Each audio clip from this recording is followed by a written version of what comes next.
المصلحة العامة مقدمة على المصلحة الخاصة. Maslahi yanayowajumuisha watu wengi ndiyo yanayotangulizwa kuliko maslahi maalumu ya mtu mmoja mmoja. Idha amma ahadukumun nas, mmoja wenu akiswalisha watu, falyukhaffif, basi aswalishe swala fupi ambao watu wanaweza kuhimili. Fa inna fihi mudhaifa, hakika katika watu ambao wanawasalisha nyuma yako jua kuwa kuna madhaifu. Fa inna fihi musaghir, kuna watoto wadogo, walikabir, na watu wazima vikongwe, wadhaif, na kuna madhaifu wagonjwa, wadhal haja, na watu wenye shida za aina mbalimbali. Anatufundisha nini Mtume sallallahu alaihi wasallam alayhi? Kuwa tuchunge maslahi mapana. Almaslahatul amma ni lazima tuyachunge, maadamu haya maslahi hayaendi kinyume na sheria ambayo Allah tabaraka wa taala kaiweka. Bali Uislamu, ndugu zangu katika imani, umekataza kitu kinachoitwa alihtikar.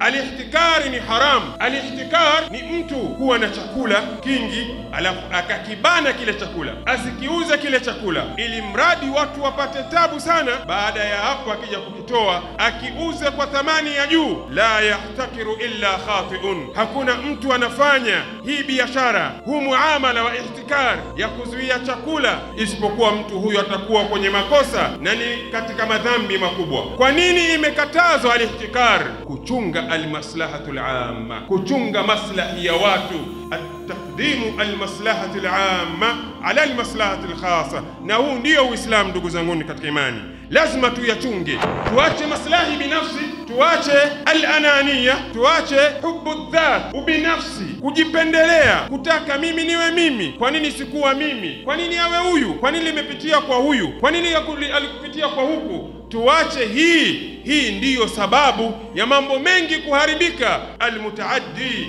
afdalu min alqasir, jambo ambalo maslaha yake yanatangaa kwa watu wengi, jambo hili afdalu min alqasir, ni bora kuliko jambo ambalo anafaidika nalo mtu yeye peke yake.